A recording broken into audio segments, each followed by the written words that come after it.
Мына ушундай сонун музыкалар менен биз кайрадан ТМЖ 2 жашын түз эфирде улантабыз. Саламатсыздарбы, урматтуу көрүүчүлөр? Бүгүн бизде конокто азыр сиздер менен таанышам. Мен баарыңыздарды сыналга жакын чакырым берип турат. Бүгүн бизде абдан бир жандуу үн менен болушунча бул жерде музыкалык аспаптардын коштоосунда сиздердин маанайыңыздарды көтөрүүгө аракет кылабыз. Анда студия менен тааныштырам. Бүгүн биздин конокто Ош мамлекеттик искусство факультетинин жаштык эстрада тобу келип отурат. Өзүгө кол чаап коелу, келиңиздер баарыбыз. Өзүгө кол чаап коелу. Элдик музыкалык аспаптарды аткаруу жана ырдоо кафедрасынын кафедра башчысы Жеңиш агай. Жеңиш агайга кол чаап коелу биздин агайыбызга. Андан кийин биздин бас гитарада Марат Тиленбаев агабызга кол чаап коелу. Ямахада Баяман Парпиев кол чаап коелу. Дагы бир гитарада биздин Абдикарим уулу Меламан агабыз кол чаап коелу. Эң анан багы ызычууну кылып, болушунча музыкага дем берген барабанда биздин Жораев Мурадил агабызга кол чаап коелу. Өзүнүн стили да башкача болобу экен, көрдүңүздөр да? Бүгүн анда бул оркестр тобу болсо, оркестрдин тобу мыкты деңгээлде музыканы ишке ашыра турган, өздөрүнүн талантын көрсөтүп келген бул жерде улулатып баштайынбы, Алтынбек? Бизде Гүлнара Закирова эжекебиз келип отурат. Саламатсызбы эжеке? Таныгандар кол чаап коелу, эжекебизде келиңиздер. Андан кийин Алтынбек Арапов кол чаап коелу. Алтынбек Азамат. Алтынбектен Самара Эсенбаева деген биздин карындашыбыз. Андан кийин биздин Айзирек деген эжекебиз болот, кол чаап коелу. Бирок биз скрипкач да, скрипкада. Анда бүгүнкү биздин студияга кош келиңиздер. Жеңиш агай, баарыңыздар бүгүнкү биздин майрамды куттуктап келгениңиздерге, ушундай бир аппараттарды менен, оркестр музыкалар менен алтын убактыңыздарды бөлүп келгениңиздерге мен сиздерге ыраазычылык билдирем. Анда чу дегенде эле бир жакшы ыр менен баштайлы. Агай кандайсыз? Андан кийин сөз маек өтөлү, сүйлөшөлү эстрада боюнча. Агай сизге сөз берейин, бир амандашып коеюн улуу катары. Эстрада башчысы катары. Саламатсыздарбы, урматтуу телекөрүүчүлөр. Мына бүгүн ТМЖ телекомпаниясынын 2 жылдык юбилей болуп атыр. Сиздерди куттуктайбыз юбилейиңер менен. Тынч болгула, аман болгула. Ар дайым ушундай жаш таланттарды, дегеле таланттарды элдер менен байланыштырып, элдер менен тааныштырып жүрө бергиле. Жеңиш агай, сиз менен кеп курайын. Оркестр кандай түптөлүп калды эле? Оркестр боюнча кичине бир бул эстрадалык топ өзү көп эле жыл болду. Биз 2010 жылдын арак берак болуп калды. 2014-жылы Бабыр атындагы театрда концерт бергенбиз. Анан жыл сайын биздин өзүбүздүн факультеттин алдында отчеттук концерт жыл сайын берип турчу элек. Анан былтыры пандемияга байланыштуу, былтыры бере албай калдык.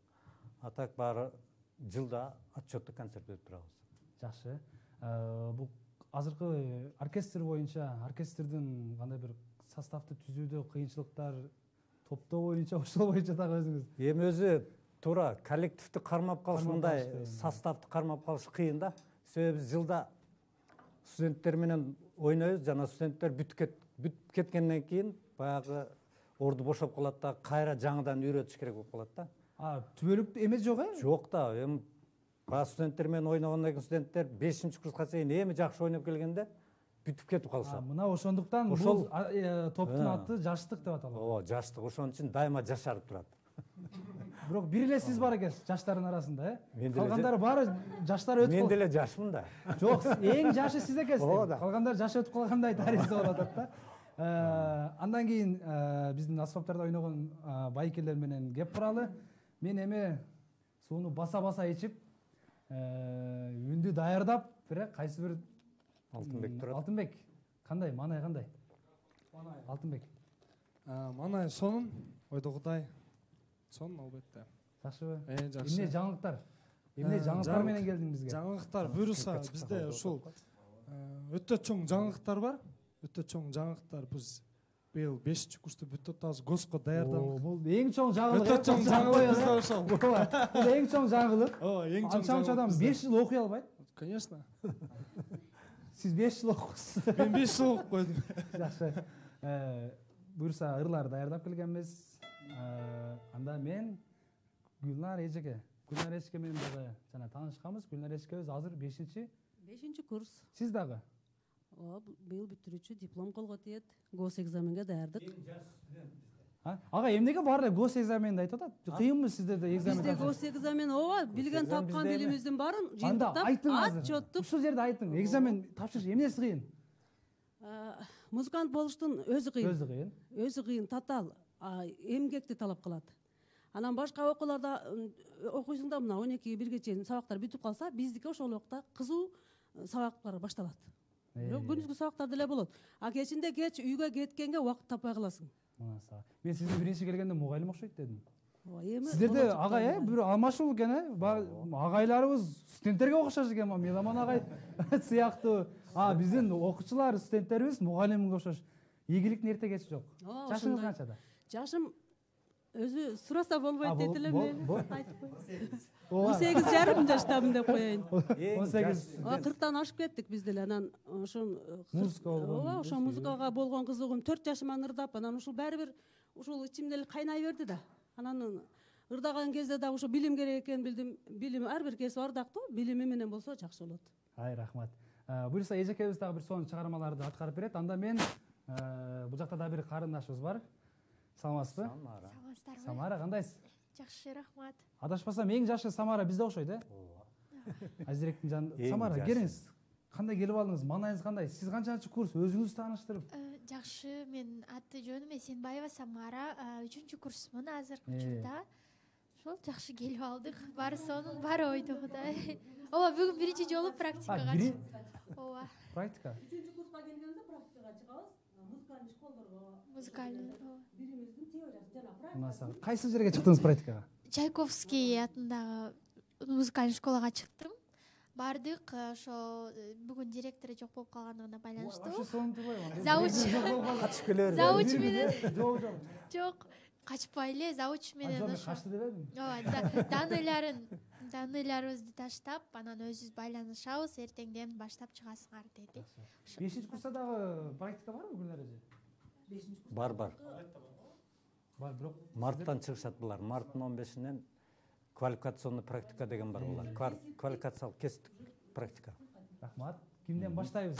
Кимисинен баштайлы? Эми канча таланттарды алып келген Жеңиш акам командасы менен ага, Кимден баштайлы? Алтынбектен баштай берели. Алтынбектин кепкасы бар экен, Алтынбектен баштай берели. Алтынбек. Кайсы чыгарманы ырдап бересиң бизге? Биз чыгарманы Мирбек Атабековдун чыгармасынан баштайлы. Хорошо. Болот.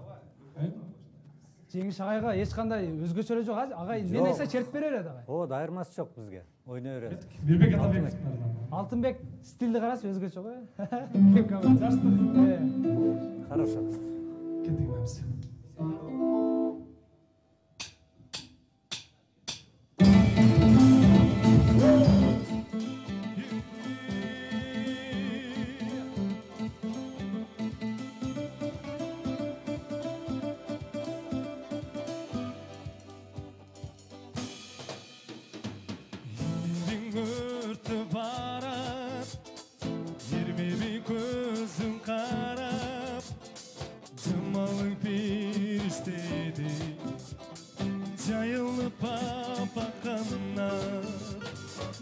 Sızsınlar utanday, damsantkan tatlı balday, altınım almıştır bay, yalnızımsın dolunayday, suratına mı canına, sen gitmeci canımda, sezimlerim sakap olgun, tuttu ekin barına, suratına canına, sen gitmeci canımda, sezimlerim sakap olgun, tuttu ekin barına, barına. Cınağın baktım bolcu, жылытын сайын толчу, гүлжеттанған көздар болсун, бұлбұл болып маға қончу, себепсіз жанырым ма, жетер мен қадірім ма, үріспені саған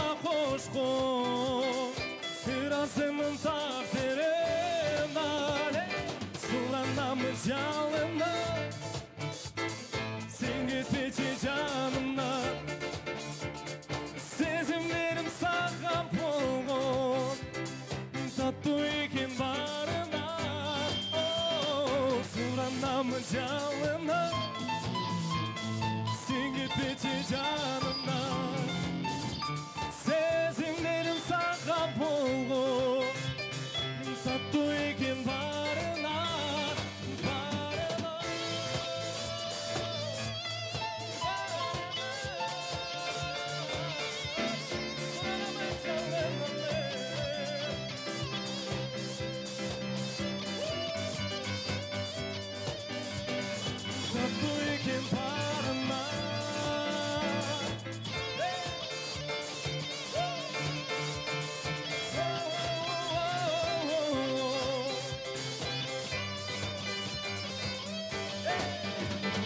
Sıranamın canından sen gittikçe canımdan sezimlerim sağlam bulur tatlı ekin barıma Sıranamın canından sen gittikçe canımdan sezimlerim sağlam bulur tatlı ekin barıma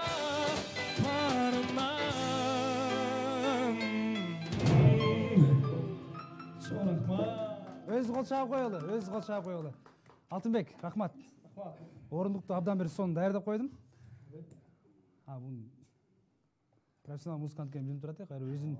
Әркім өзіне тиешен нәрсені мықты деңгейде алған нәрсесін орнына қойып, жандырған нәрсесін өшіріп, жақсы. Жеңіш ағай, жаштар менен иштешүү қандай? Жаштар менен көп иштешүү. Азыркы жаштардын музыка болгон сүйүүсү. Жаштар менен иштеш азырынча азыр айтып калыңыз, ким чалганда кечирээк келет, ким убактысына келбейт. Ушул жерде айтыңыз жеңиш ага. Нурлан, чындап азыр жаштар менен иштеш бир аз кыйыныраак мурдага караганда. Айтың, ачыгын айтың. Ачыгын айтканда. Мен өз сабакка эрте менен келем да. Келсем мен сабагыма келгендер биринчи 3-өө, 4-өө, 5-өө болгондо секин көбөйүп келет да. Себеби Баягы сөздү туура ойлошо тур, баягы секин көбөйгөн. Секин көбөйүп атат да. Дароо көбөйгөн болбойт. Өтө кызыл батоңот дегендей таризде. Булар акырын келет. Эми чындап жакшы студенттер бар. Арабызда биздин курста жакшы окугандар бар. Мына чындап ушул балдардын ичинде мына азыр ойноп аткан балдардын ичинде бүт эле мына Мараттагы, Мурадылдагы, меле ушул жерде баары отурган. Былтыр мурда жылы бүткөн балдар. Ушуларды, значит, жакшы өзүнүн кесибин жакшы өздөрүштүргөн байланыштуу. Мен мындайча түшүнүп атам да, жеңиш ага. Сиздин эстрада тобуңузда чертип аткан балдар жакшы балдар, таланттуулар. Себеби талантына карап туруп, окууну бүткөндөн кийин алып каласыз. Ишке алып калабыз ага. Алтынбек калбаса керек анда. Алтынбек калат, Алтынбек үйлөнсө калат. Анда жакшы кеп болду. Жеңиш ага чындыгында жаштар боюнча, жаштар менен көп иштешип атасыз. Анда мен могул гитаранын колунда кармап сиз менен кеп куралы. Сиз дагы мага окшош кем сөзсүз окшойсуз, гитараңыз меме эле теңдей эле көрүнүп атат, бул бас гитара. Өзүңүздү тааныштырып, кичине эле сүйлөшө эле, келиңиз. Саламатсыздар, урматтуу телекөрүүчүлөр. Мен Тилембаев Марат Абдыганиевич. Болду, аягын кереги жок. Кайсы адрес, кайсы үйдө турасыз, кереги жок. Аялыңдын атын айтыңыз. Искусство факультетинде окутуучу болуп кызмат кылам. Зор болду. Абдан мыкты болду. Кол чаап коелучу биздин бас гитара байкебизге. Үйлөнгөн окшош, аны бир топ уже. Мына барабанда мыкты деңгээлде ойноп, жанатан бери өзүнчө тарталчы, карачы, вообще мына стилди карачы могул. Дайым ушул стилде жүрөсүзбү? Стил өзү эле күчтүү. Келиңиз, микрофон менен. Саламатсыздарбы, урматтуу телекөрүүчүлөр. Биз могул энергетиктүү, мына барабанда ойногон билинип турат. Биз искусствонун адамыбыз да. Биз искусствонун адамы обычный болбойт. Башкача жүрүшүбүз керек. Биз сценада жүрөбүз. Адамдарды бир тойлордо, жакшы күндөрдө жүрөбүз. Ошого биз как бы необычно болушубуз керек. Мен өзүмө эле алып атам, как кеткендей элечи. Биз сизге деле тийиштүү. Потому что сиз деле элдин кызматында жүрөсүз да. Мурат аке, канча жылдан бери бул барабанда ойнойсуз? Бул эмне кыйынчылыктар бар? Эми билбегенге кыйын, билгенге оңой дегендей, мен жаштыгымдан ушу музыкага кызыкып барабан чертип эсимди тааныганымдан бери ойноп жүрөм. Анан окууга бир эме болбой калды озон убактында, кечирээк тапшырып окуп калдык. Кудайга шүкүр, жаман эмес. Ийгиликтин эртегеси жок, Гүлнар эже да бар бизде. Ооба. Ого, эч кыйынчылык. Эми у каждого по-разному получается, да. Ошондой эми окуп бүтүрдүк. Кудайга шүкүр, жакшы окуп эме кылган элек. Мына Жеңиш агай бизди ишке алып, азыр жаштык эстрада тобунда ойноп жүрөбүз. Ийгиликтер баардыгы алдында эле. Жакшы эмелер бар, жакшы программалар бар буюрса. Пландар бар. Менен кошо, Кошо эме кылабыз. Жанагыдай бир чертип коюңчу, мен секин өтүп кетем. Класс мындай. Кичине эле мына ритм. Класс. Бир, эки.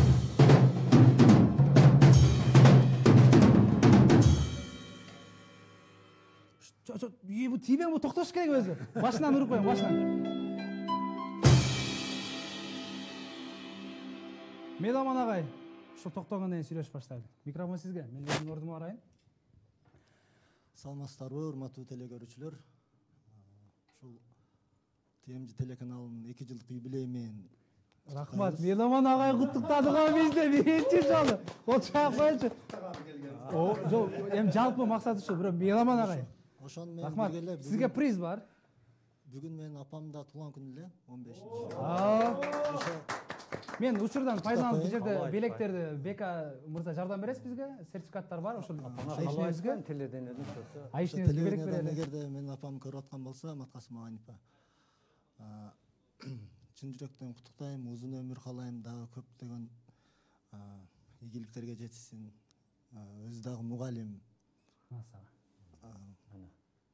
Анан бул жерде инструмент боюнча да айтып кетсем, ушу биринчи эстрадага келгенде бизде билим берүү, мен өзүм билим берүүдө окугам, бирок эстрада мен көбүрөөк жүргөм да.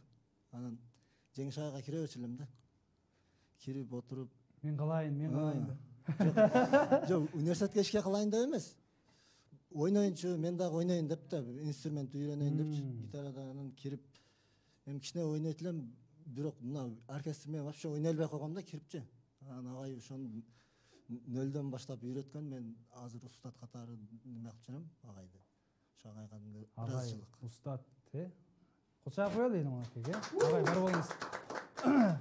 Баяман мырза, Меломан мырзанын баары эле жана айттым го, студент катары эле көрө жапжаш, 30га жетейин деп калсам, кара гитарасы менен бирдей болуп окшош. Даяр турган чагы. Азаматсыз. Баяман Парпиев бизде конокто. Эң группанын, эстраданын эң салмактуусу. Оор салмактуусу. Тура эле айттымбы? Саламатсыздар, урматтуу телекөрүүчүлөр, кыргыз элим. Ошо карантинден кийин ошо биринчи жолу ошо телевидениеге келип отурабыз. Жакшы күндөрдө жолукканыбызга абдан кубанычтабыз. Ошо ТМЖ каналдын майрамы менен куттуктап, Кыргызстандан номер 1 телеканалдан боло берсин. Сөзүн алды болду го Баяман. Мен Жеңиш агай уруксаат берсеңиз, ырга чейин азыр Меломан агай айтпадыбы? Эми мен агай деп кайрыла берейин, агай деп. Бир жана куттуктоо иретинде деп айтты, Айшнебизди куттукташты. Мен анда ушул биздин ТМЖ каналынын атынан мондай Бархат студия салонуна, салон красоты дейт, сулуулук салонуна бир каалагандай бул жерге баарын жазсаңыз болот. Эмнени жазса ошону аткарат, өзү каалаган место бош турат, орундукчу. Кочоп коелу Айшнебиздин туулган күнү менен. Бул белек сизге. Анан өзүңүз жазып шугаринг бар болбойбу? Жок, бир гана Айшнебиз үчүн ошо туулган күнү менен ТМЖ менен кош майрам экен. Бар болуңуздар. Сиздер менен таанышканыма кубанычтабыз. Биз түз эфирдебиз. Анда кайрадан жандуу бир ырларга кезек берели. Биздин кыздардын арасында эң жаш эжекебиз бар бул жерде. Гүлнар эже. Айттым, Гүлнар эже өзүн алса керек дедим. Эң жаш дегенде. Гүлнар эжеден сонун чыгарма Жан дүйнүн коштоосунда. Келиңиз, даярдап алалы. Анда Гүлнара, сен эмнени ырдайт элең? Райман Паустун «Еще не вечер». Еще не вечер, а? Сіздерді ушул убакыттан пайдаланып куттуктап кетейин. ТМЖ телеканалынын бүгүнкү юбилеи менен куттуктайм чын жүрөктөн. Ийгилик. Куттуктаганда эле белек берип атабыз өзү.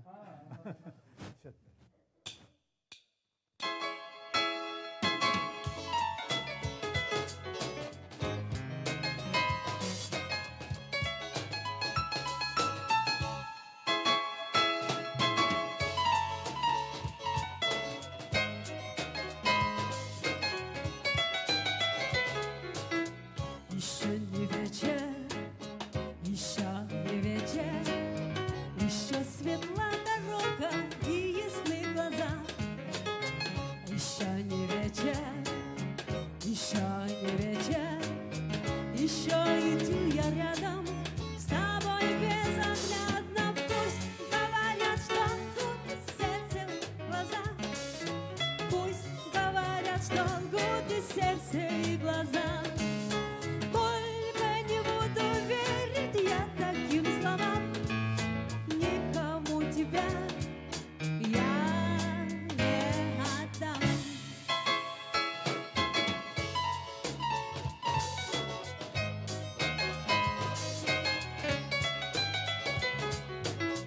Еще не вечер, еще не вечер, еще в запасе время есть у нас с тобой. Еще не вечер, еще не вечер, еще открыты двери, надежда и доверие. Пусть говорят, что со скотами труден путь, пусть говорят, былого счастья не вернут. Только не буду верить я таким словам, никому тебя я не отдам.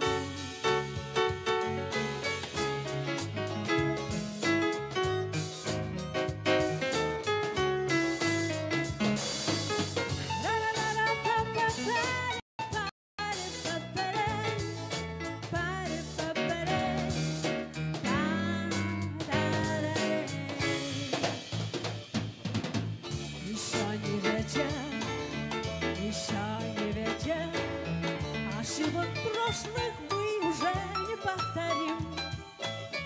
Еще не вечер, еще не вечер, проснись день счастливый для нас с тобой, любимый. Пусть говорят, ничто не вечно под луной, пусть говорят, что мы расстанемся с тобой. Только я, блин, не сдамся будущим годам, никому тебя я не отдам.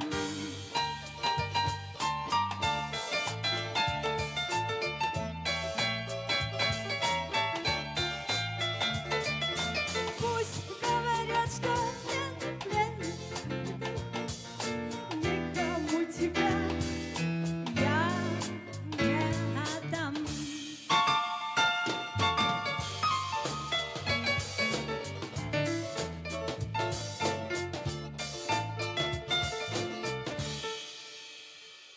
Чё, рахмат. Гүлнар эжебизге. Гүлнар эже, сизге рахмат. Мен өзүм коюп кое берейин.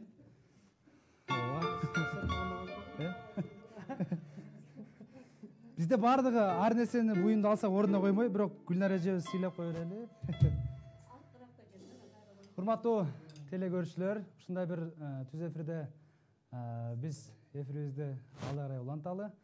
Биз менен бирге болуңуздар, алыстамай жок сынагынан кетпеңиздер. Мындан дары дагы ырдай турган бизде таланттуу кыздарыбыз музыканын коштоосунда абдан бир сонун маектер уланат. Анда келиңиздер, сиздер менен тынуудан кийин кайрадан көрүшөбүз.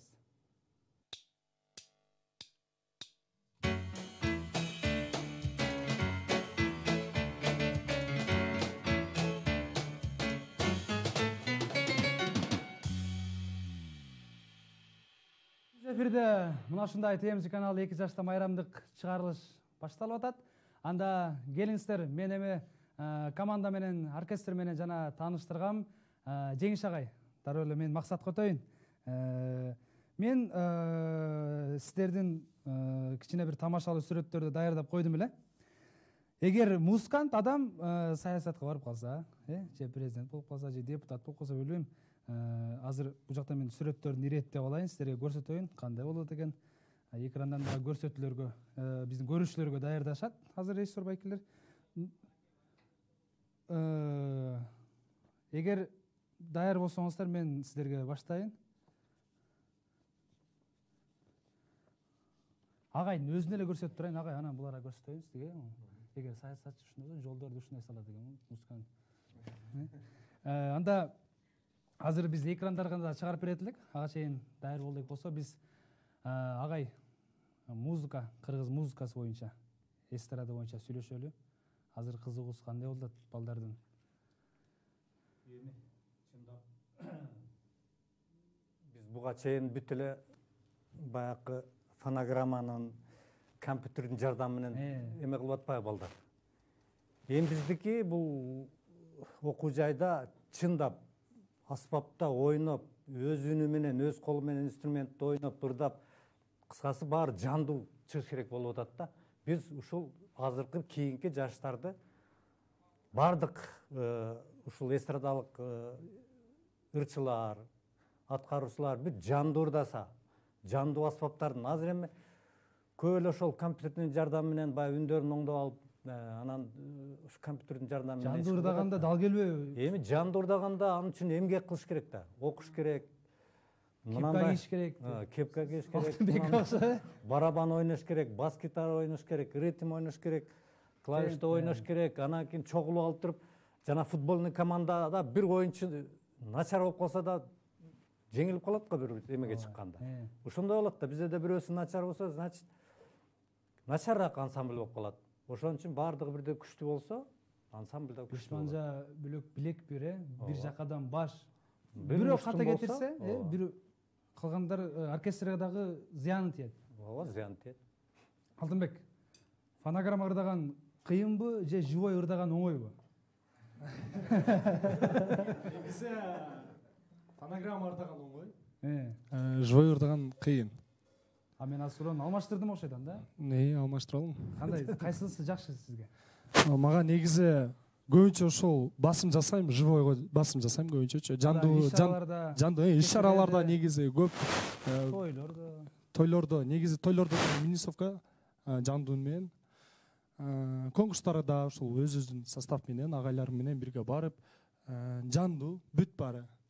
Ошол негизи эстрада ырчысына бүт ырчыларга негизи жандуу болгону бул жакшы нерсе. Адамдарга, көрүүчүлөргө да бир жакшы бир мотив болот деп. Жакында маданият тарабынан ошол бир токтом кабыл алат экен. Жеңиш ага тууралуу уктумбу? Фонограммага тыюу салуу боюнча. Фонограммага тыюу салуу боюнча быйыл мына жаңы президент болгондон кийин маданият жагынан да ушул бир аз ошо маселени козгошту. Чындап, эгерде ошол фонограмманы жойгон болсо, эгерде ырчы чындап эмгектенет эле да. Жок, мен чындап ырдабасам, фонограмма уже уруксат бербесе мен чыга албайм. Же болбосо мындан оркестрда сөзсүз мен ойнобосом, эртең эми фонограмманы жойгондон кийин баягы инструментти дагы эме кылыш керек да. Алар эми минусовка деп атпайбы? Компьютер меселеринде минусун жазып алып, баягы аспаптарды бүт. Анан кийин үнүнү живой кылып.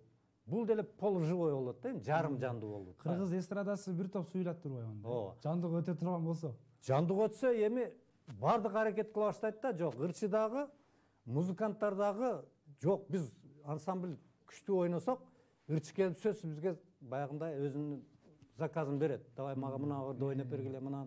Ошондо биз алдыга жылат элек да, мына чындап эстрада тармагында. Рахмат, Жеңиш агай. Жана Жеңиш агайга мен бир сүрөттү көрсөттүм. Эгер кыргыз музыканы жакшы түшүнгөн адам саясатка барып калса, кандайдыр бир органга барып калса, жолдорду моондой салат экен. Болгондо дагы.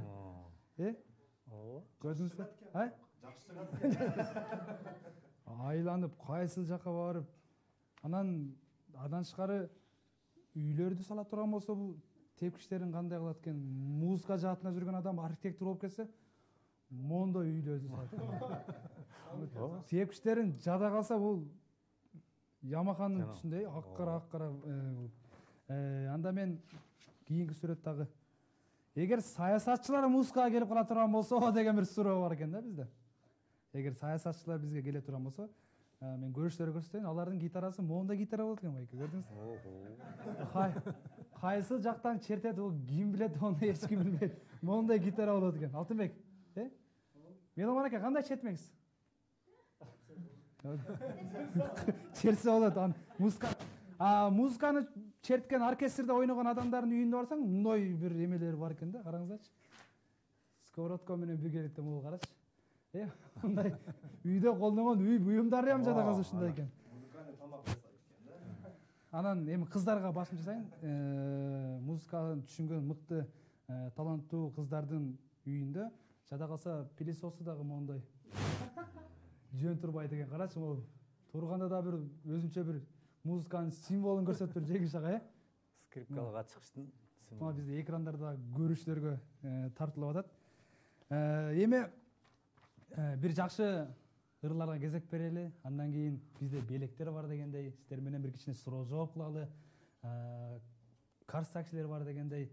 Кимге кезек беребиз? Биз Самарага келдик ошойт, Самарага кезек келди. Самара, атыңыз бир ышынын элесин берип атат. Самара. Самара кайсыл ырда берет, Жеңиш агай? Самара өзү айтып коет. Самара келиңиз. Өзүнө ыл аяктап атат Самара. Сыймык Бешекеевден жакшы сөз айтып. Азырык текшерип. Маса, салмактуу ырларга кеттик. Вот, кеңири текшерип көрүңүздөр.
Кол чабуулар.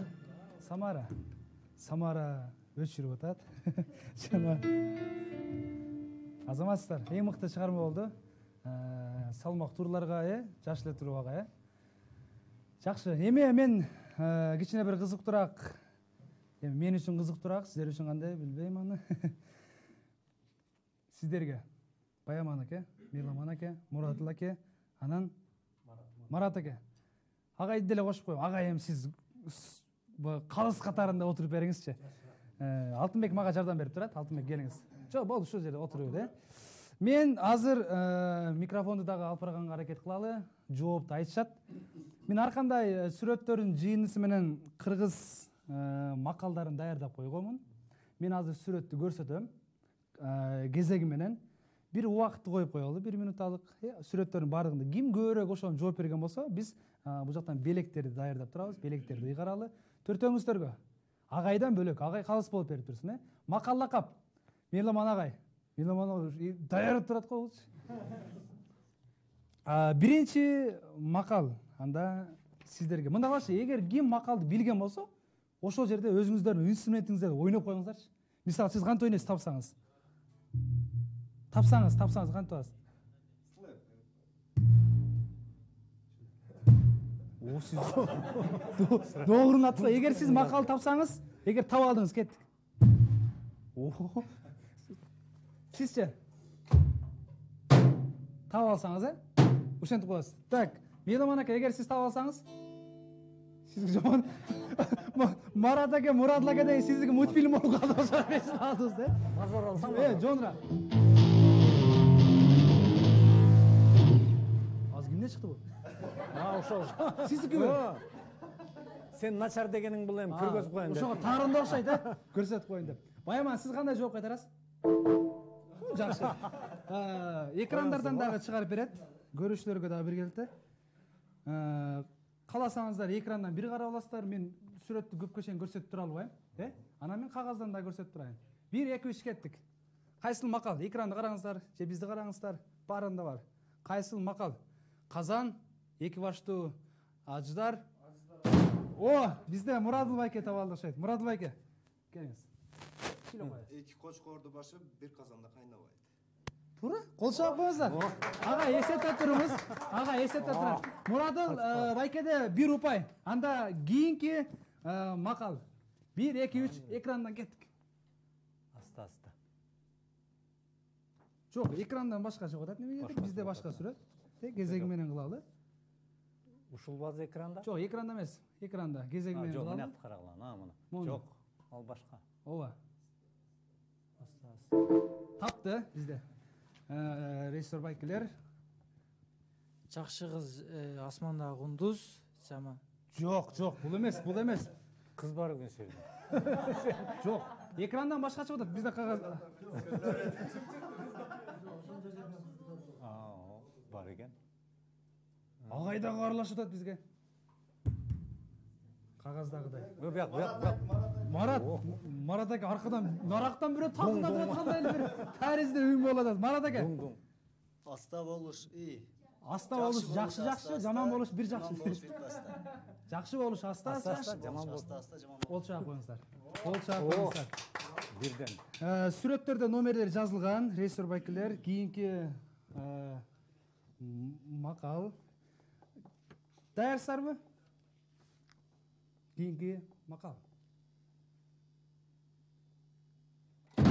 Тапты бизде Муратыл байке экранда. Көрүүчүлөргө да көрсөтөбүз кайсыл экен. Келиңиз. 1000 жолу уккандан 1 жолу көргөн жакшы. Кол чаап коелу. Муратыл байке активдүү болуп атат бизде.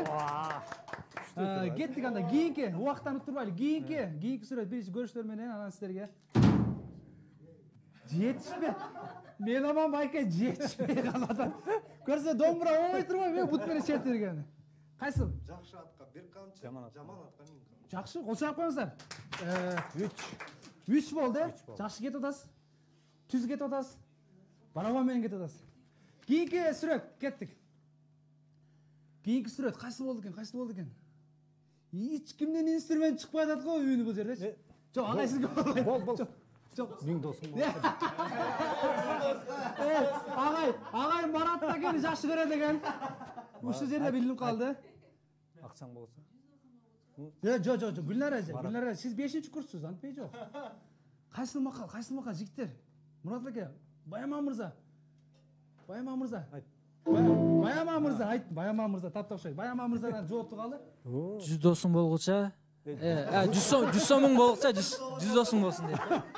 Жок, азыр 100 досуң болса, $100 болsun. Коча коелу. Эми азыр современный варианты да. Азыр 100 досуң болгондон көрө $100 акчаң болгон жакшы. А $100 акчадан көрө 100 досуң болгон андан жакшы. Азамат 3 1 1 Меломан аке.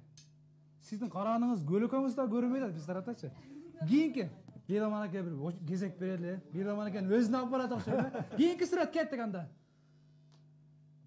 Кийинки сүрөт. Тилекке каршы мен Меломан акеге тартып алсам, Баяман мырза кайсы макал? Ат адамдын канаты. Ат адамдын канаты, канат адамдын аты деген да. Так, азаматсыз кийинки Меломан аке. 1 2 3. Кайсыл макал? Адыгене ичип аткан. Жо. Алтынбек, Гүлнара, эче сиздер Самара унчукпай турасыздар. Кайсыл? Мурадыл байке. Түшпөй калса көрөт бул эч кандай. Келин ушул микрофонго айтыңыз. Кайсыл макал болушу мүмкүн? Эшиктен аккан суудун кадыры жок. Эшиктен аккан суунун кадыры жок. Сиз азыр 107 менен кетип атасыз, биз 102де кетип атабыз да. Сиз башка. Кайсыл? Дагы бир жолу көрсөтөм. Сиз кыйкырып эле айтыңызчы. Ини мен сүйлөйүн деп эле айтыңызчы. Кайсыл макал? Билим алуу ийне менен кудук казган. Сиз Мурадыл акенин жанына кетип атасыз да. Ошол эле маршрутка менен кетип атасыз. Бу жерде ийне жок. Көрүшчүлөргө да көрсөтөйүн. Экранга бир көрсөтүп коесуздар. Телегөрүүчүлөр табалар балким. Жок. Баяман мырза тапты окшойт. Баяман келиңиз. Көп түкүрсөң көл болот. Жок, бул жерде түкүрүк жок, Баяман. Баяман да таппады бизде. Кайсыл макал болушу мүмкүн? Сиз жөлө шертиңизби? Бул кол тиіп кетиптир. Кайсыл макал? Агай, өзүңүз жардам бересизби? Кийинкисине жардам бериң, агай. Кайсыл макал? Ой, бол, кошо коелу. Кайсыл макал? Ичкен сууңа түкүрбө деген. Жок, ичкен кудуңа түкүрбө. Кошо коелу, Марат аке. 2 упай. Бизде сүрөттөр аз калды. Так, кийинки тездеттеткен кийинки сүрөт, мол сүрөт экен. Кеттик. Ой, Меломан яке. Жаз жарыш күз күрөш. Упайлар эсептеп туралы. Бирок бизде азыр алдыда кетип атат. 3-2 болду. Кеттик. Ой. Меломан мырза, эмнегедир бизде аксиз болуп баратат. Макалдын аталышы Кызды үйдө кыз жатпайт. Мурадыл байкеге жетип барды 3-3. Эми 2 болду. Кечирип коюңун, мен бул жерде калыстар бар деген. Биз ошондо жыйынтык менен келиштик дагы. Агай, ким алды? Мурадыл 3 болду. Калган 2-2ден болуп калдык окшойт. Карачы, Мурадыл аке, сизди эч ким көрө албайт экен, кол чаппай атат могу. Мурадыл агабызга бизде Казтаксиден 1 эмес, сизге 2 поездка берели. Кааласаңыз азыр кетесиз. Азыр кетпеш керек, э? Кол чаап коелубу? Келиңиздер. 2 жолу бекер чыгуу таксуту эмеси бар сизде. Куттуктайбыз. Тилекке каршы, Марат аке, тилекке каршы. Эми ырга берели. Ырдай ала турган, анан ыйлай ала турган адамдан түңүлбө дейт го. Мына ушундай музыканы сыйлаган адамдар келип турасыздар. Кимдин ырдашы, кимдин кези экенин өзү эле билип калды окшойт. Алтынбек өзү даярданып, микрофондун боюна даярдап, сага жашот кийин Самара кыйын болуп калып атат. 181 да.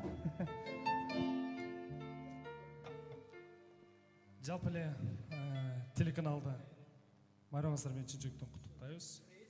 Бар болуңуздар, приз. Бар. Кеттик анда эмесе. Любовь, похожая на сон. Кандай сонун чыгарма.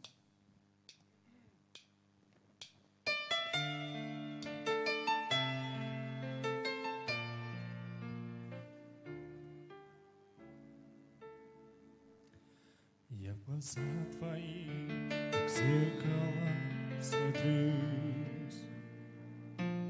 Отражение потерять свое боюсь.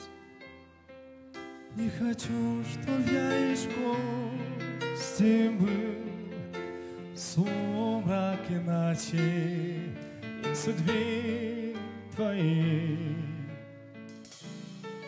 Я люблю тебя, как любят чистый раз. Словно солнце в мире не было до нас. От забот и мелких сон я тебя увел, и ключи я счастья для тебя нашел, для тебя нашел. Любовь, похожая на сон, сердец хрустальный перезвон, твое волшебное люблю. Я тихим эхом повторю.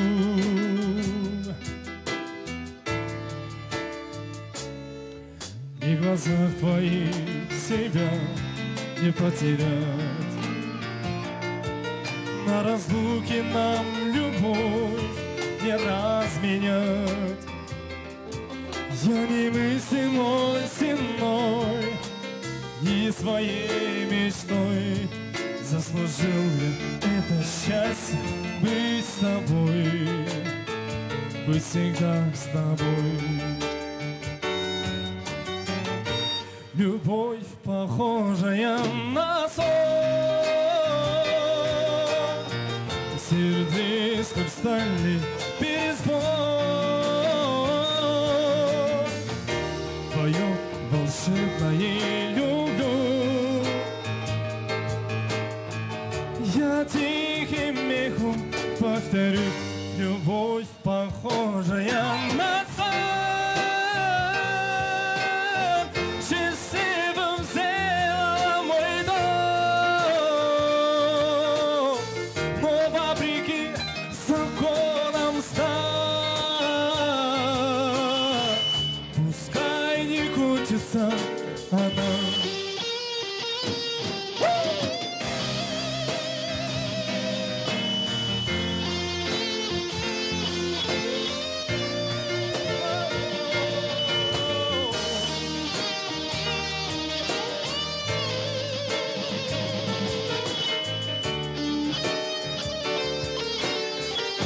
Любовь, похожая на сон, счастливым сделала мой дом, но вопреки законам стал, пускай не крутится она.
Ошо келди бал сенеден аман соң өтүнүм көкүрөгүм элести жүргөн сайын жалын бүргө жагасың жалын бүргө төшкөрөгө жанырыңы жанасың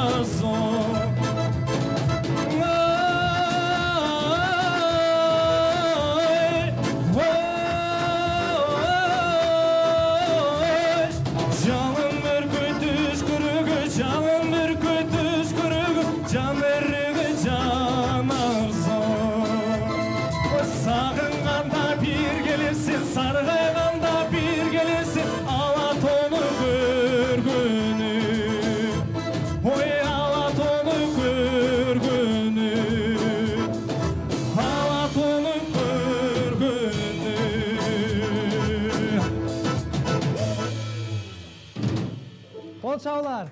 Кол чабып коелу баарыбызга керек да. Алтынбек, Азамат. Кетип аткандай эле орунтуга чыгарам. Ош мамлекеттик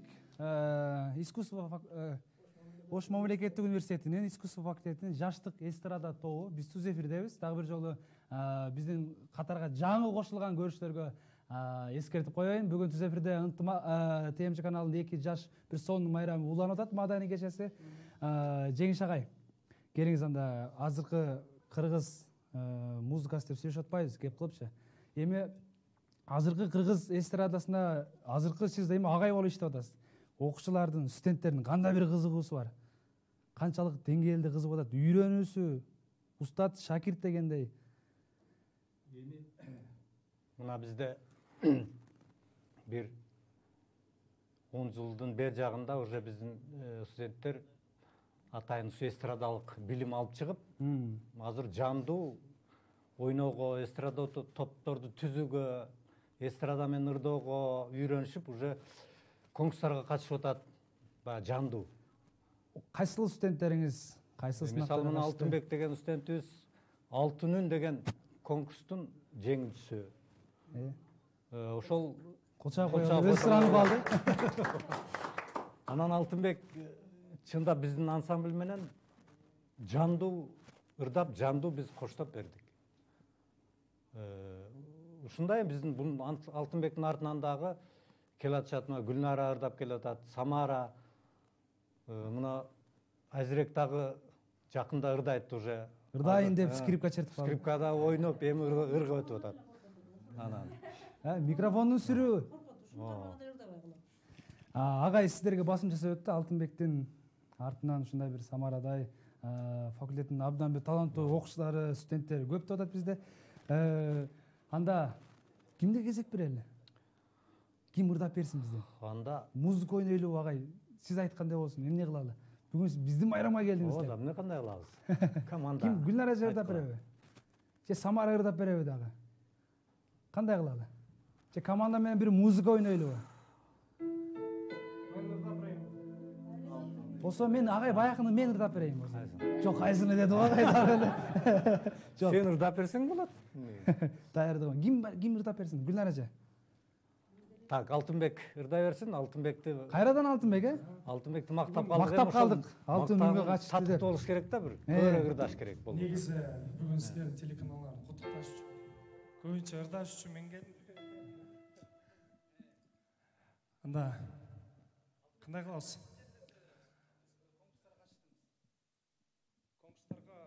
Көптөгөн конкурстарга катыштык, республикалык деңгээлде. Ош шаарынын мэриясы боюнча дагы көп конкурстар, негизинен көп эле конкурстар. Ошол эми мактаныш эмес го? Мактаныш эмес го, бирок иш жүзүндө көрсөтөлү. Даяр болуп калды окшойт. Кайсы чыгарма? Биз экөөбүзбү? Кеттик анысы. Биз көппүз да, же экөөбүз? Биз экөөбүз эми, кечиндейсиз. Рысбек Абдыкадыров, биз экөөбүз. Керемет чыгармалар.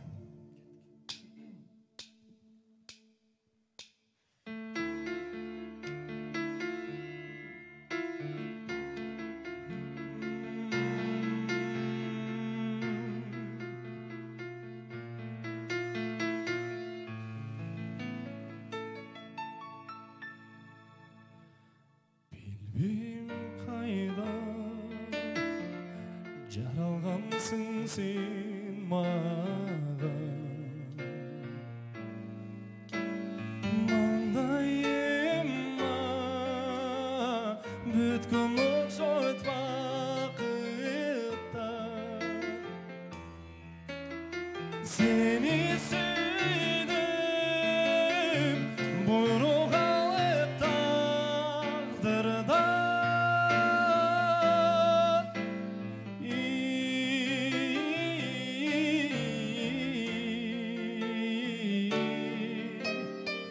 Başkalardı bilip sağatadı bay Cib olsun sen jaralı ben üçün Törülgöndü mendik bolu törüldü Abıl bolsa aytçı canım emnice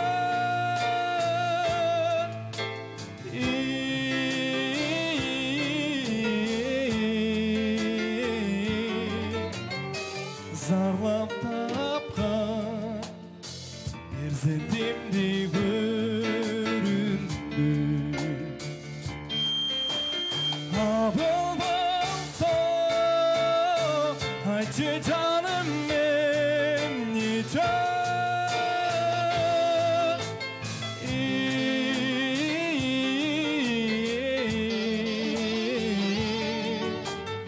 Zarlap tapkan Erzentimdi göründü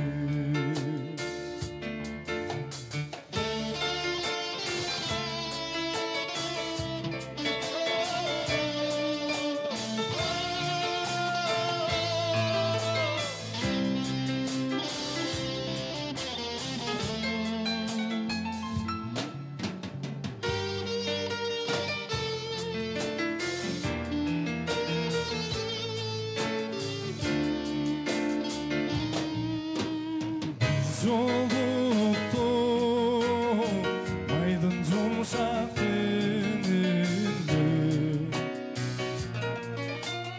Алтын мага сен эскертчү белекти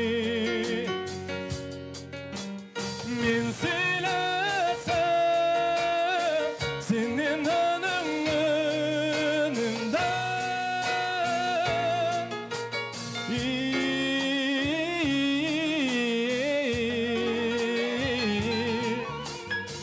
Men körüngön senin gözün kerekli Men söylesem senin önümde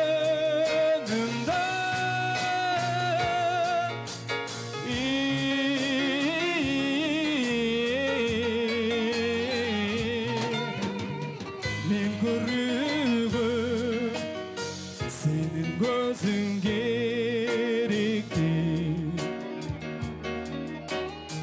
Uktaganda senin uykun mende var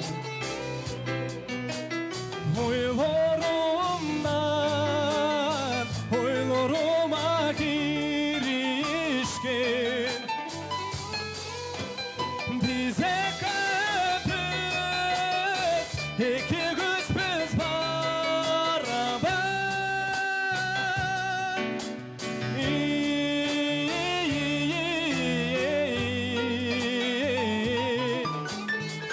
Bize köpüz iki suday birikti Bize köpüz iki güç biz beraber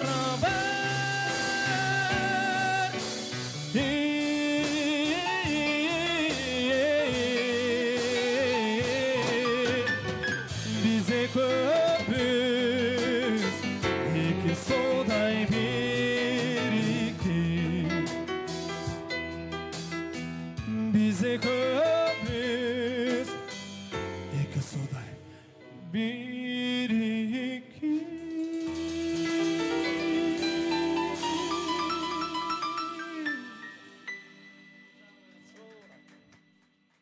Чоолар, Алтынбек азаматсыз. Ырга дагы бир өмүр берүү деген ушул болуш керек, Жеңиш ага, Ырды сүйлөтүп. Энди Алтынбек окууну бүтөбүз. Эмне пландар алдыда? Эмне кылайын деп атасыз? Мына ушундай үн менен, мына ушундай талант менен. Буюрса, бул талантты калтырбашыбыз керек. Кайсы талантты? Өзүбүздүн талантыбызды. Эми бул үндү деле Кудайым берди. Буну калтырбашыбыз керек. Буюрса, көрө жатарбыз. Пландарыбыз бар, жакшы. Жакында эле ыр чыгардыңыз. Кайсылар? Сен керексиндей чыгарма бул. Багы сен. Сен дагы. Ушундай бир жаш курак болуш керек, ушул таризде ырдай турган. Алтынбек азаматсыз, мен сизди мындан ийгилик дагы коштоп жүрсүн деп ниет кылам. Гүлнар эже, бул сизге. Самара, алмашып алалы, Мен вокалисттерди текшерейин, таланттууларды текшерейин. Келиңиз. Мындай, Алтынбек, мен сиздерге бир убакыт берем.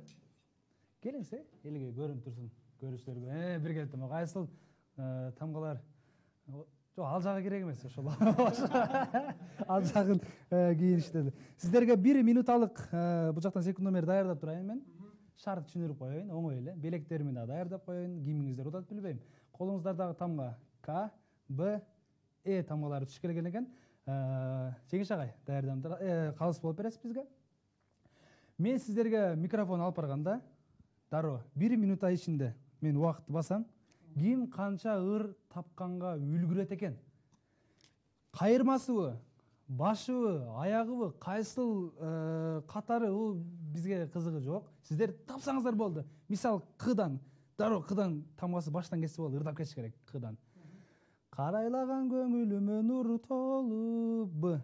Беттин көркү нур менен ай белдин көркү. Агай, мен тоңго түшпөйт ама, жаш эле.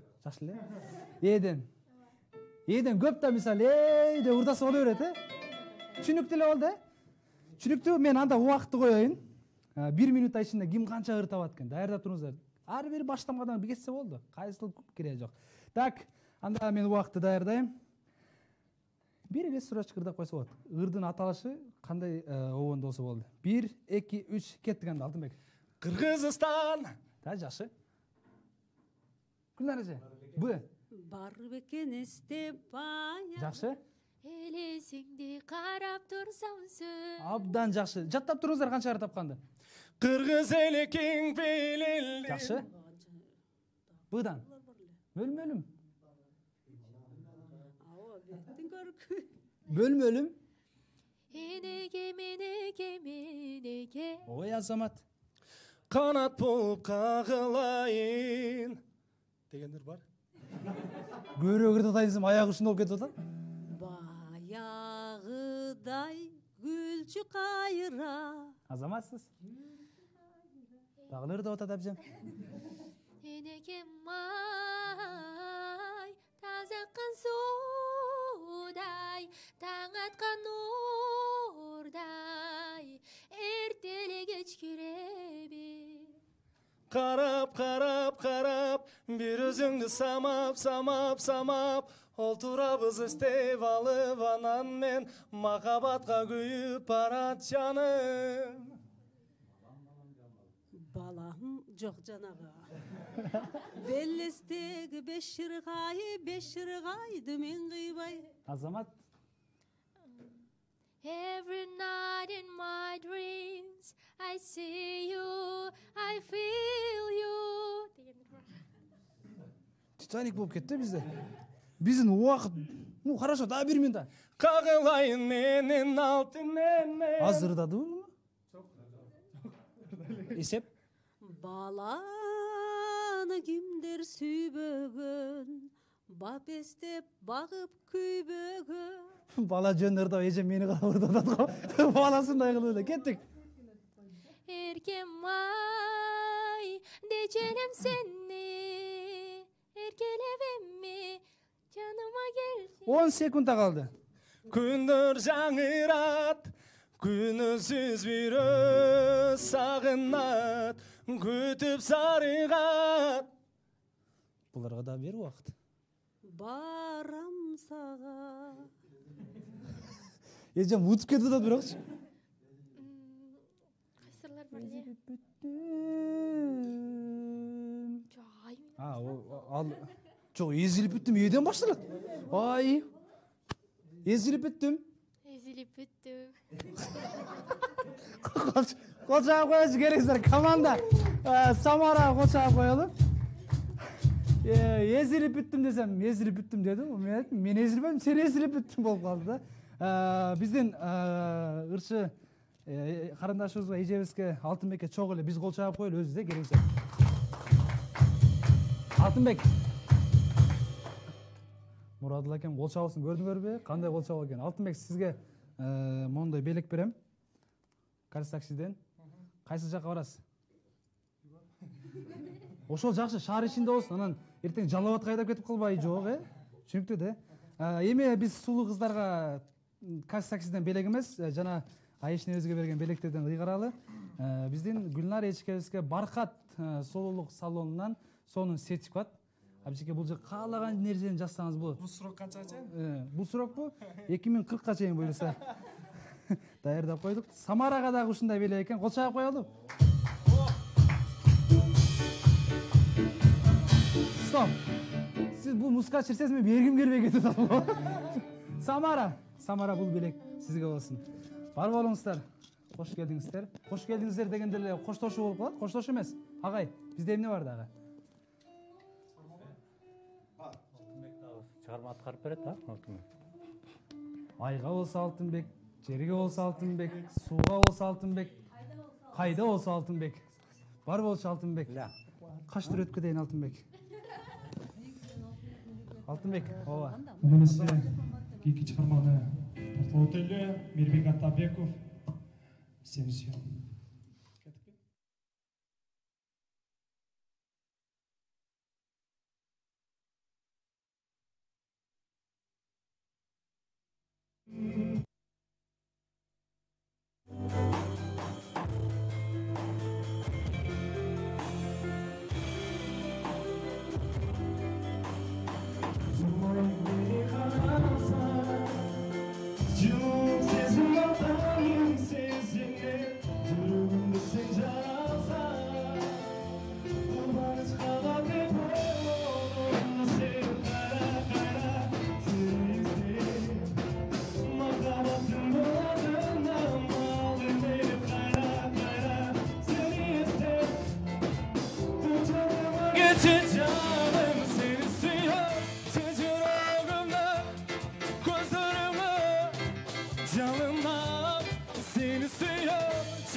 Kılıktangan gözlerinde kızıktırıp canlarımdı kayradan Kosa kalır bahçe Çalgızlığa kaldırmay beni Kayra kayra seni isteyip Makabatın dolağına malınıp Kayra kayra seni isteyip Koçağıma geçeceğim seni suyup Çocuklarımdan gözlerime canına seni suyup Çocuklarımdan kör bir kalsa sağınam Çırgımın arısı, çırgımın arısı Canlı göz karışı, cürlücü canışı La la la la lili, la la la lili La la la la lili, la la la lili Narini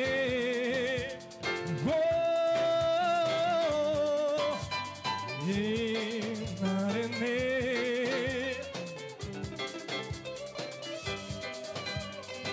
Cılmayıp beni karasan Cılılık sezim ardayım sesilir Жүрегімді сен жаралсан Қуаныш қаматып ойларымда сен қара-қара сені іздеп Махаббаттың бұлағына малынып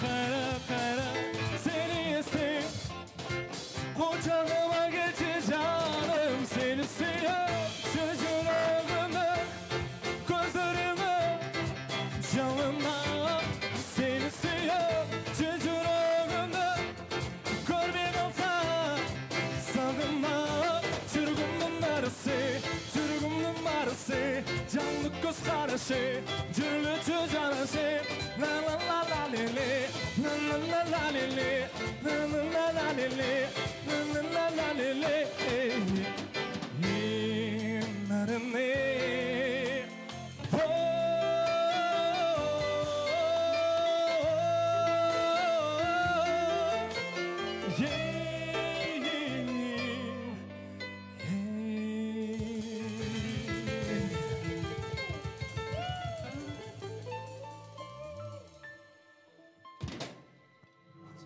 Алтынбек, кандайсың? Жакшы, рахмат. Жакшыбы?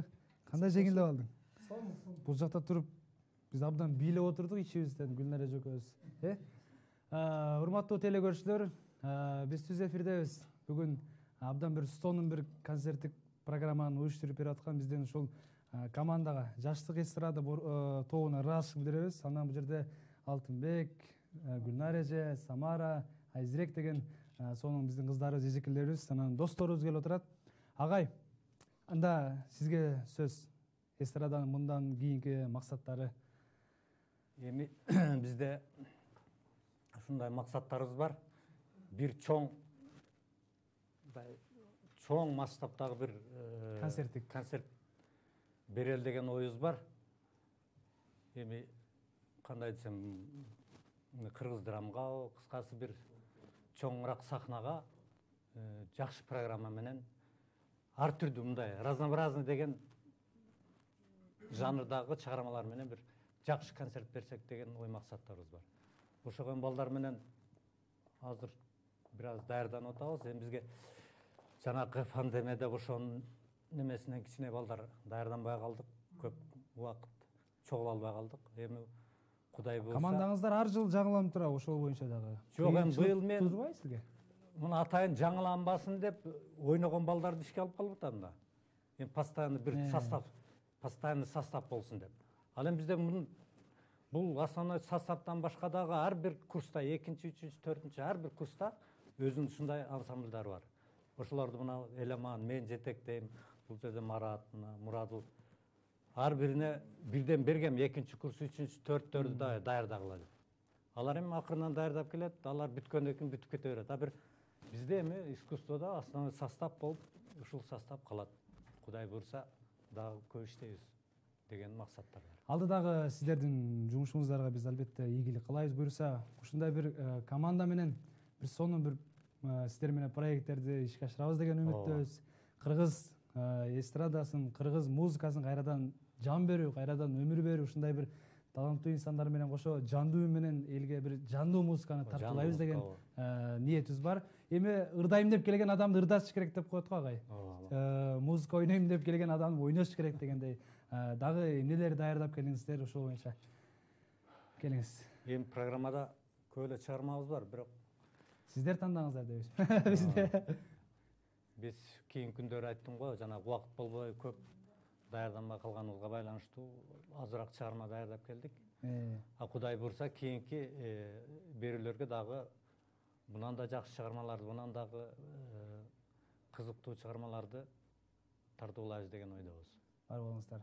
Анда сиздерге бир эки микрофон берейин. Агай өзүңүз баштап бересиз, анан бир четинен бул жактагы биздин конокторго.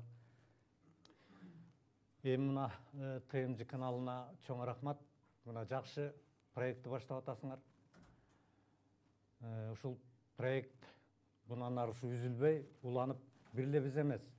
Ушу бизди көргөн дагы бир чыгармачыл топтор болсо, ушундай жандуу музыка менен, жандуу үн менен элге ырларды жандуу тартууласак, биз келечектеги бизден кийинки мына жаш музыканттарды, жаш таланттарды ушундай жандуу үнгө, жандуу музыка менен ырдаганга үйрөтсөк деген биздин ушундай аруу тилектерибиз бар. Ошол тилектер ишке ашсын. Алтынбек. Негизинен биринчиден бүгүнкү силердин майрамыңар менен куттуктайбыз. Бар болгула, дагы ушундай ийгиликтүү телеканалдын бири болгула, Кыргызстанда номер 1 ийгиликтүү телеканал болгула. Ошол негизгиси. Гүлнар эже, келиңиз.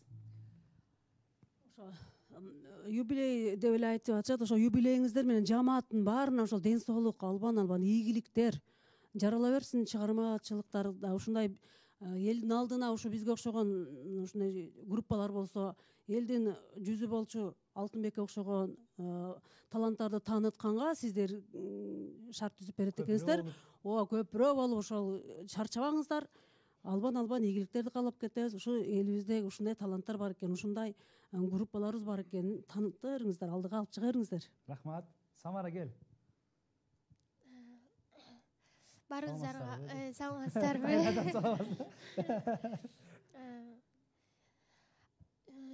Ушул жерге чакырып, бизди эл менен элге тааныштырып, байланыштырып турганыңыздар үчүн чоң рахмат.